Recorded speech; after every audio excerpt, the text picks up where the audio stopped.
आजकल के टीचर का एक ही प्रॉब्लम है, बच्चा हर बार आके बोलता है कि हम लोग को बहुत टेंशन है, हम लोग को एंजाइटी फील होता है और हर टीचर का इसके पास कोई सल्यूशन नहीं है। तो सल्यूशन लाने के लिए आज हमारे साथ है मीरा भाईंदर के पॉपुलर डॉक्टर जो क्लिनिकल साइकोलॉजिस्ट है, मैडम का नाम है पायल मैम, जो हमारे सारे क्वेश्चन एंजाइटी क्यों होती है, कैसे उसको ओवरकम कर सकते हैं, उसके सारे आंसर देंगे। तो मैं वेलकम करना चाहूंगा पायल मैम का। Hello sir. Hello ma'am. Payal ma'am हम लोगों को आज बताएंगे कि एंजाइटी को ओवरकम कैसे करके स्टडीज पे फोकस कर सकते हैं, क्योंकि हम एज अ टीचर नहीं कर पा रहे वो चीजें। इसके लिए आज हम इनका सपोर्ट लेंगे, उनसे बात करेंगे और जानेंगे कि एंजाइटी को ओवरकम करने का सल्यूशन क्या है। तो मैम सबसे पहले मेरा क्वेश्चन है कि ये एंजाइटी होता क्या है? एंजाइटी अगर हम देखने जाए तो बेसिकली वो मेंटल एंड फिजिकल रिएक्शन है sir, which we perceive threats. ठीक है, तो कभी कभी sometime it's anxiety is very helpful if we are in danger, but अगर ये कंटिन्यूटी में है आपकी डे टू डे लाइफ में, it means you have some problem. तो मैम ये एंजाइटी क्यों बच्चों में, आजकल के बच्चों में ज्यादा पाई जा रही है? सर मैं बेसिकली अगर आपको कहूँ कि एंजाइटी या राइट कि बच्चों में ज़्यादातर देखी जाती हैं, बिकॉज ऑफ मेन रीज़न तो है कोविड। अच्छा। ठीक है, कोविड के बाद से ये ज़्यादा हो गया है। दूसरा होम एनवायरनमेंट, सेकंड बच्चे किस संगत में हैं, दूसरा उनका मील हो गया। तो दिस इज़ द रीज़न। तो मैम आपने अभी बताया कि ये जो कोविड के बाद ज़्यादा दिख रहा है, क्योंकि कोविड में बच्चे ने पढ़ाई नहीं की या उनको ऐसे ही पास कर दिया, तो उसके बाद आप बोल रहे हो अभी पढ़ाई करनी पड़ रही है तो एंजाइटी बढ़ रही है, उनको थोड़ा सा प्रेशर फील हो रहा है और इसके वजह से शायद एंजाइटी हो रही है। तो ये जो फैमिली एटमॉस्फेयर है वो क्या रोल प्ले करता है और उनका जो मील है वो क्या रोल प्ले कर रहा है? थोड़ा सा अगर आप एलैबोरेट करोगे तो हमारे सब्सक्राइबर को पता चलेगा क्या है।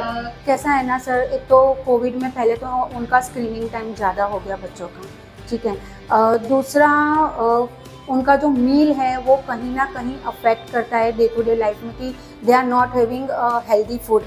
ठीक है, कि अभी के बच्चों को जंक फूड्स ज़्यादा पसंद आते हैं।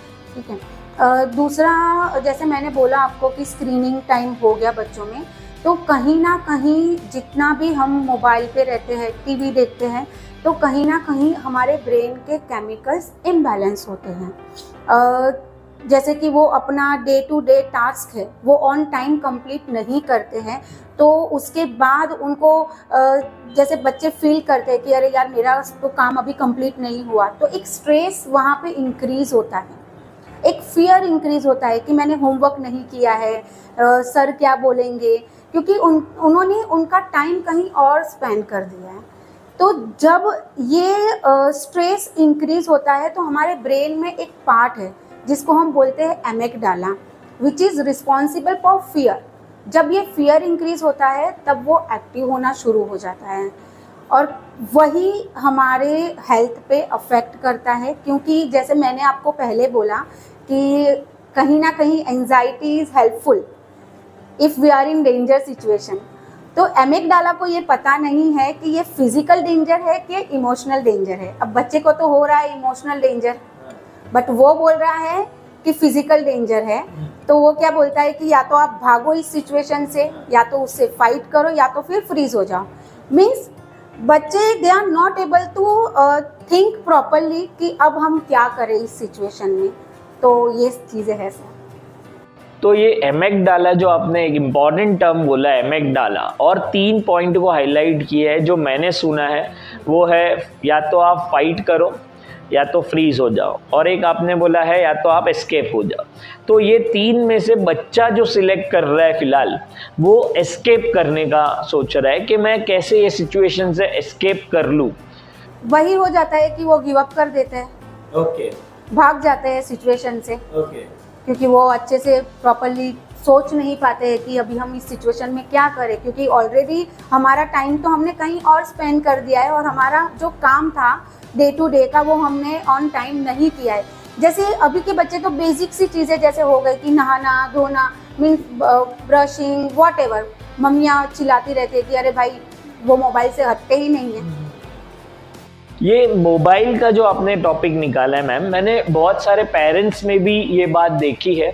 वो आके हम लोगों को कंप्लेन करते कि मेरा बच्चा बहुत ज़्यादा मोबाइल में है, बहुत ज़्यादा टाइम वो मोबाइल को दे रहा है। तो मैंने एक दो बार उनको बोला भी कि आप मोबाइल ले लीजिए, लेकिन वो भी नहीं कर पाते क्योंकि आज के टाइम पे मोबाइल नेसेसिटी हो चुकी है, मोबाइल होना सबके पास कंपलसरी हो चुका है। तो ऐसे केस में पेरेंट्स ऐसा क्या करें ताकि वो बच्चा मोबाइल से थोड़ा सा कम इंटरेक्शन में आए? सर यहाँ आई वुड लाइक टू से कि कहीं ना कहीं पेरेंट्स की भी गलती है। जैसे ड्यूरिंग कोविड सब एक साथ में थे और पेरेंट्स ने बस बच्चों को चुप कराने के लिए लो मोबाइल ले लो। अभी छोटे से छोटे बच्चों को वो चुप कराने के लिए मोबाइल दे देते हैं। Even they don't have time to play with their children, right. तो कहीं ना कहीं मेन रीज़न होम एनवायरनमेंट है। तो मैम ये बच्चों में जब स्ट्रेस होता है, ये इनिशियली स्टेज पे है, ये कैसे आइडेंटिफाई हो सकता है कि इनिशियल स्टेज में ये स्ट्रेस है बच्चे को या स्ट्रेस हो रहा है, वो अपना काम कंप्लीट नहीं कर पा रहा है वो?